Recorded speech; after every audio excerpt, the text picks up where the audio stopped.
Hello everyone, how are you? I hope that each and every one of you is fine. I am Amit Pandey, Director of Expert English Classes, Hazaribagh. Today I am going to teach you in grammar portion, and the portion is tense, and the topic is tense. Tense is the backbone of English grammar. Tense जो है हमारा वह English grammar का backbone है। इसके बगैर जो है काम नहीं चलेगा। जब तक आपको टेंस की जानकारी नहीं हो जाती है, हम बात करेंगे यदि कॉम्पिटिटिव इंग्लिश की, स्पोकन इंग्लिश की या किसी भी चीज की बात करें, लिटरेचर की बात करें, तो वहां पर टेंस जानना बहुत जरूरी है।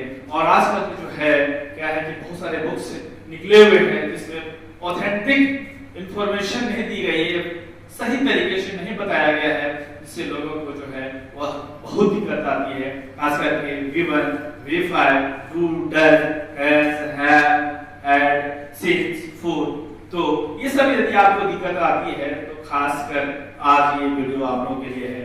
तो चलिए let's get started without wasting time. आज का क्लास, आज का सेशन है बहुत ही उम्दा टॉपिक है टेंस। बहुत लोगों ने स्टार्ट। चलिए तो स्टार्ट करते हैं, है ना।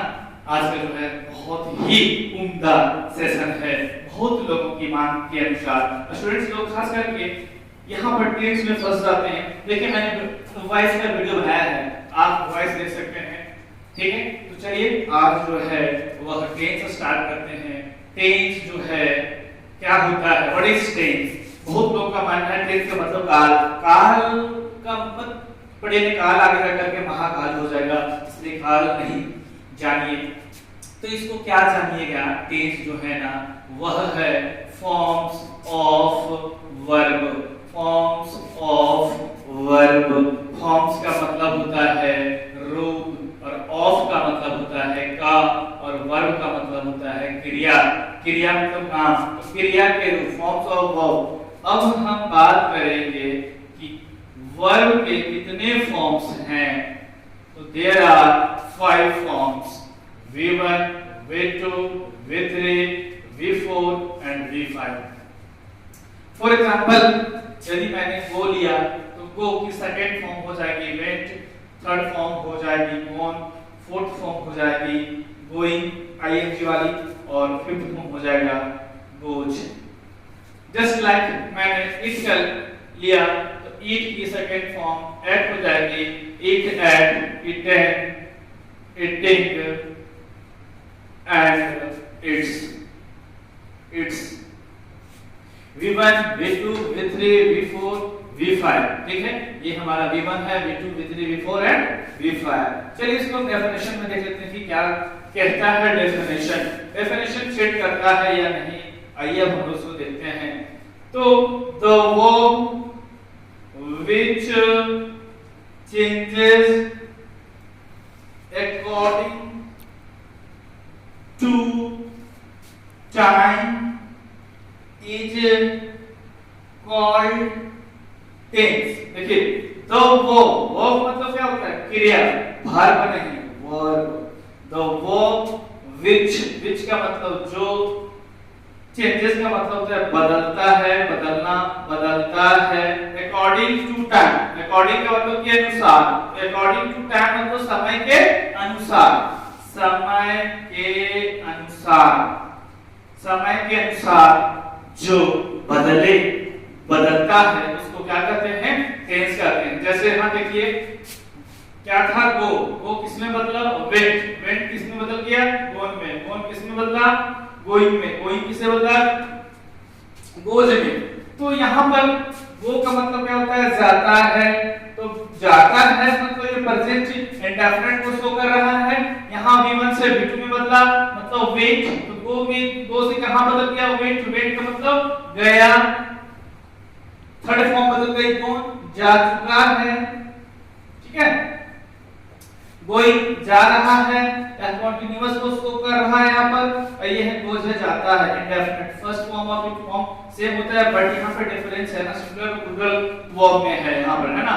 तो कहीं ना कहीं हम कहें तो ये बदलाव आ रहा है, चेंजेस आ रहा है, और चेंज होने का मेन जड़ है आपका वह है टाइम, समय। समय के साथ जो है वह बदल रहा है, जैसे गो से वेट में, वेट से गोन में, गोन से गोइंग में, गोइंग से गोज में, ठीक है। उसी प्रकार से हम लेंगे ईट का मतलब खाता है, एट का मतलब खाया, इटेन का मतलब खा चुका है, ईटिंग का मतलब खा रहा है, इट्स का मतलब खाता है। तो कहीं ना कहीं यह जो वर्ब है वो बदल रहा है, और बदल कैसे रहा है वह जो है टाइम के अनुसार, टाइम के अनुसार बदल रहा है। जैसे देखिए डेफिनेशन यहाँ पे आप देख सकते हैं, the verb which changes according to time. According to time मतलब समय के अनुसार, समय के अनुसार बदल रहा है। जैसे आपको बदल जाए ना, उसको हम टेंस कहेंगे, ठीक है। चलिए, तो इसको आप जो है स्क्रीनशॉट्स भी ले सकते हैं। अब जो है according to uses, according to uses tense is divided into three kinds या forms, ठीक है। तो फर्स्ट क्या है, वह है आपका present tense, present tense. Second past tense, and third future tense, future tense. First of all पहला क्या है प्रेजेंट टेंस, दूसरा क्या है पास्ट टेंस, और तीसरा क्या है फ्यूचर टेंस। प्रेजेंट टेंस का मतलब क्या होता है, वर्तमान काल, जो अभी चल रहा है ना, जो अभी हो रहा है, ठीक है। पास्ट टेंस जो बीत गया है, ऐसे भी भूत, भूत क्या होता है, जब मरने के बाद ही भूत बनते हैं, तो इसलिए पास्ट टेंस भूतकाल। और फ्यूचर टेंस का मतलब क्या होता है, आने वाला, है ना, आने वाला भविष्य काल। ये आप जानते हैं, प्रेजेंट टेंस, पास्ट टेंस और फ्यूचर टेंस। आइए सबसे पहले अब हम जानते हैं प्रेजेंट टेंस को। तो सबसे पहले यहाँ पे हम देखेंगे कि प्रेजेंट टेंस का मतलब होता है वर्तमान काल। तो वर्तमान काल जो है, यह जो है गया विदेश, और विदेश जाकर के ये शादी और इनके हुए 4 बाल बच्चे। इनका नाम आपको पता है, पहला का क्या है, पहला का है प्रेजेंट इंडेफिनिट टेंस। इंडेफिनिट, इसको इंडेफिनिट नहीं बोलेंगे, indefinite tense, present indefinite tense. Second present continuous tense.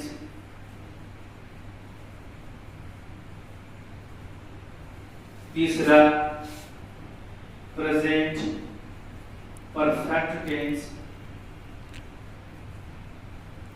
And fourth, present perfect continuous tense, ठीक है। तो यहाँ देखिए present indefinite tense, present continuous tense, present perfect tense और प्रेजेंट परफेक्ट कॉन्टिन्यूअस टेंस। इसको आप कैसे याद रखेंगे, आप सिंपल ट्रिक देते हैं।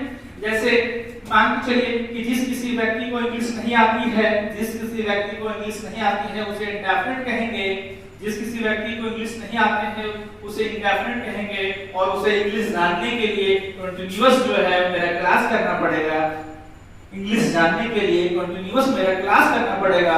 और परफेक्ट बनने के बाद भी, सिर्फ परफेक्ट बनने से काम नहीं चलेगा, परफेक्ट बनने के बाद भी उसे निरंतर परफेक्ट कॉन्टिन्यूअस प्रैक्टिस करना पड़ेगा, अभ्यास करना पड़ेगा। मतलब पहला हो गया प्रेजेंट इंडेफिनिट टेंस, दूसरा प्रेजेंट कॉन्टिन्यूअस टेंस, तीसरा प्रेजेंट परफेक्ट टेंस, चौथा प्रेजेंट परफेक्ट कॉन्टिन्यूअस टेंस, ठीक है। तो यह जो है फर्स्ट प्रायोरिटी हम देते हैं, पहला प्राथमिकता प्रेजेंट इंडेफिनिट टेंस को देते हैं। चलिए इसको आप जो है स्क्रीनशॉट्स ले सकते हैं।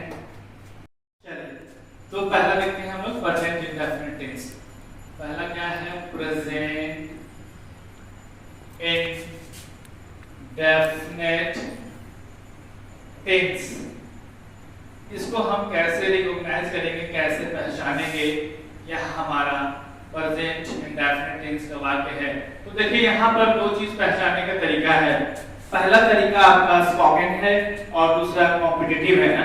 कैसे पहचानेंगे कि यह जो है वह प्रेजेंट इंडेफिनिट टेंस का वाक्य है। तो पहला जो है हम आपको स्पोकन का तरीका बता देते हैं। पहला कि जिस हिंदी वाक्य क्रिया के अंत में ता है, ती है, ते हैं, ताहू इत्यादि रहे तो उसे हम लोग प्रेजेंट इंडेफिनिट टेंस में लिखते हैं। जिस हिंदी क्रिया वाक्य के अंत में ता है, ती है, ते है, ताहू इत्यादि रहे तो। और इसका स्ट्रक्चर फॉर्मूला बनाने का तरीका क्या है, आइए सबसे पहले देखते हैं। यहाँ पर सबसे पहले सब्जेक्ट, उसके बाद वर्ब की फर्स्ट फॉर्म या फिफ्थ फॉर्म, उसके बाद आपका ऑब्जेक्ट कहिए या एक्स्ट्रा वर्ड कहिए, कुछ भी व्हाटएवर कुछ भी आप कहिए, ठीक है। तो यहाँ पर सबसे पहले हम देखते हैं कि यहाँ पर क्या है, सब्जेक्ट है। तो सबसे पहले सब्जेक्ट होगा, देन आफ्टर V1 या V5। यहाँ पे आपको V1 लगाना है और यहाँ पर V5 लगाना है। तो चलिए देखते हैं। यहाँ पे फॉर एग्जांपल जैसे रहेगा कि मैं किताब पढ़ता हूँ, मैं किताब पढ़ता हूँ, मैं किताब पढ़ता हूँ। वह घर जाती है, वह घर जाती है। वे लोग खाते हैं, वे लोग खाते हैं। सोहन पढ़ता है। मैं एक्सपर्ट इंग्लिश क्लासेस में आता हूँ।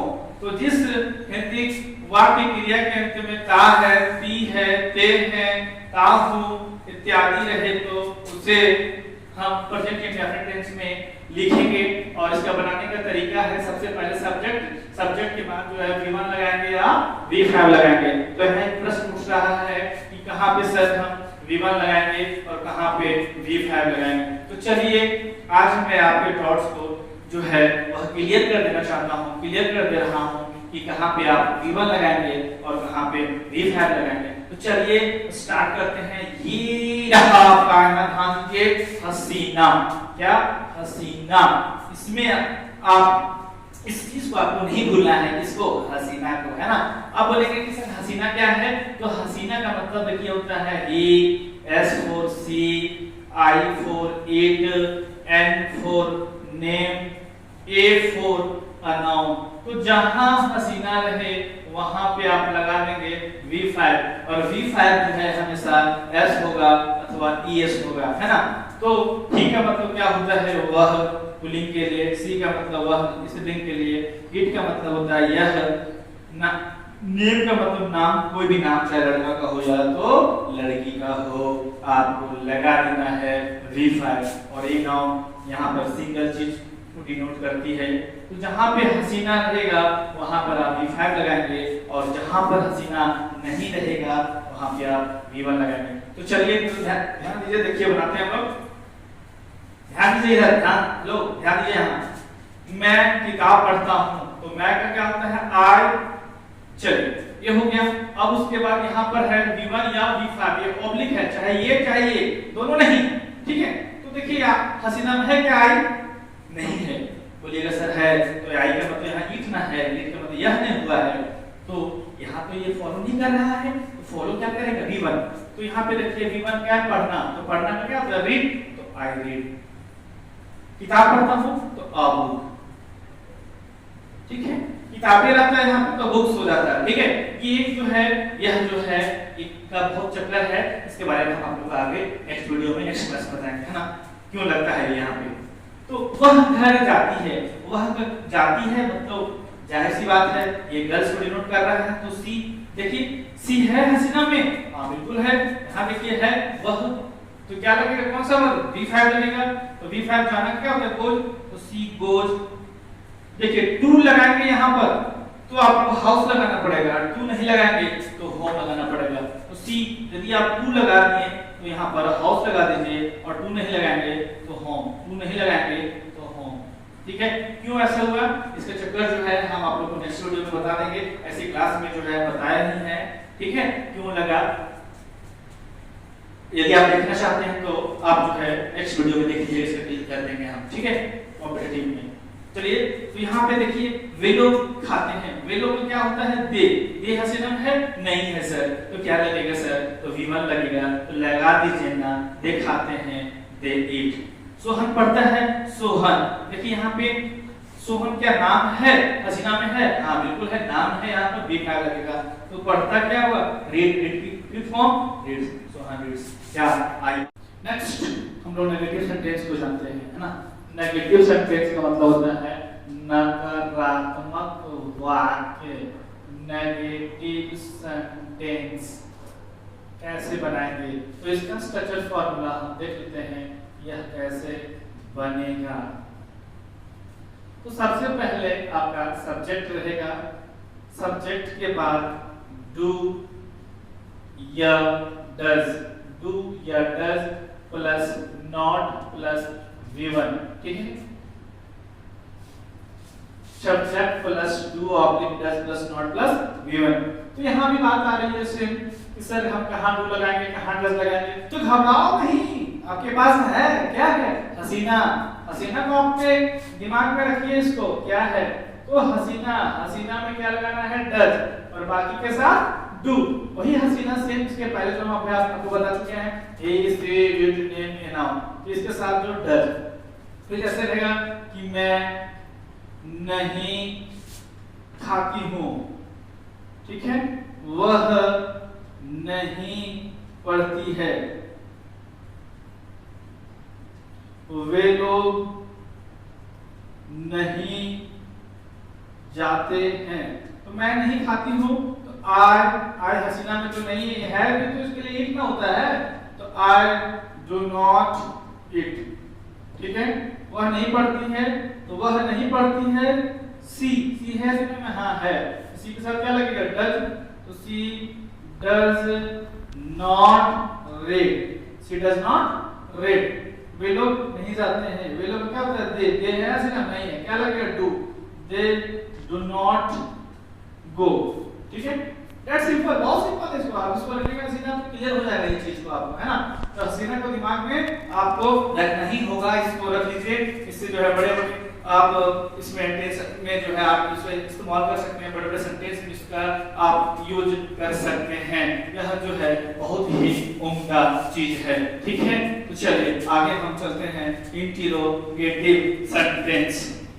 इंटरोगेटिव सेंटेंस में क्या है कि इसमें आपका कुछ नहीं करना है। इंटरोगेटिव का मतलब क्या होता है, प्रश्नवाचक, प्रश्नवाचक वाक्य, प्रश्नवाचक वाक्य। इसका स्ट्रक्चर फॉर्मूला इसी तरह से रहेगा, सिर्फ क्या हो जाएगा, जो सब्जेक्ट बाहर था वो अंदर चला जाएगा, और डू डज अपनी जगह पर कायम रहेगा, नॉट भी यहाँ पर हटेगा। Do does plus subject plus V1 और क्वेश्चन मार्क, और यहाँ पर रहेगा क्या, क्या से स्टार्ट रहेंगे, है ना। यहाँ पे क्या, क्या मैं पढ़ता हूँ, प्रश्न पूछे जाएंगे, क्या मैं पढ़ता हूँ, तो क्या मैं आई के साथ क्या लगा था, डू, तो उसी तरह से डू आई रीड, ठीक है। क्या मैं एक्सपर्ट इंग्लिश क्लासेस में आता हूँ, तो क्या सेंटेंस वह में लेते हैं, क्या वह रात में पढ़ती है, क्या वह रात में पढ़ती है, तो डज लगेगा क्योंकि वह है, वह का मतलब सी के साथ हम क्या लगाएंगे, डज,